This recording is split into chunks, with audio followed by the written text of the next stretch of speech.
Women and girls around the world, there is still a stigma associated with menstruation or a severe lack of resources. So a nonprofit started World Menstrual Hygiene Day to call attention to the challenges many still face. Some parts of the world, for example, girls stay home from school when they have their period. A recent WaterAid UNICEF report shows a third of girls in South Asia reported missing class once a month. The problems are at a basic level, a lack of access to sanitary pads and toilets. The World Health Organization recommends at least one toilet for every 25 students, but it's far less in some places. One district in Nepal only has one for every 170 girls. There's also a lack of education across the region. In Sri Lanka, for instance, 2/3 of girls don't receive information about menstruation in the years leading up to puberty. Suhani Jolata is an activist who works to improve women's sanitary hygiene in India. She is the founder of the Mina Mahila Foundation. Her organization is also one of a handful of charities chosen to benefit from donations marking the wedding of Prince Harry and Meghan Markle. Now, she joins me now from Mumbai. Thank you so much for joining us here in the program. There is, pretty disturbing new research out from WaterAid and UNICEF that says but 1 in 3 girls in South Asia can't go to school during their periods. Why is this happening?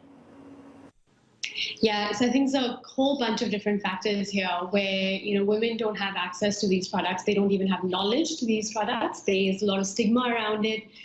There's lack of facilities and infrastructure at schools, which comes in terms of toilets. And we see often that girls are dropping out during puberty because they don't have access to the right products or the infrastructure. And there's this huge confusion and stigma around this where they have little accurate information about what's happening to their bodies. Yeah, and that's the problem. There's the lack of access to sanitary products. There's also the lack of education. And how much of that is due to stigma? I mean, for example, right now, you and I can talk openly about periods, about pads, but in many parts of the world, especially there in India, there is a social stigma there. What is the health cost to that stigma? It's huge. So actually, one of the reasons why we've started MENA was when we noticed that women were kind of making this trade-off between dignity and health, often at the cost of health. So, a simple example is when a woman has to take a pill that constipates herself when she's on the way to a public toilet just because she has to time when she's going to the toilet, because otherwise she finds it very challenging when men are counting the number of times that she's going to the toilet in a single day. It's a personal thing that happens. It's a natural phenomenon, but it actually becomes a societal thing that everybody then observes.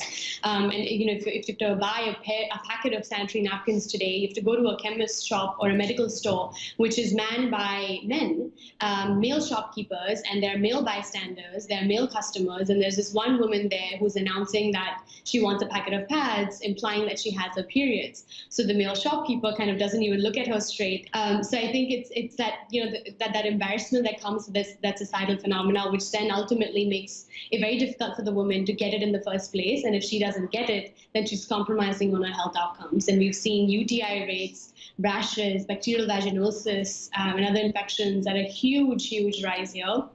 We can't fully attribute it to the lack of use of sanitary napkins here, but a lot of these hygiene factors are definitely linked to each other. Tell us about your organization and what Mina Mahila is doing to address those issues.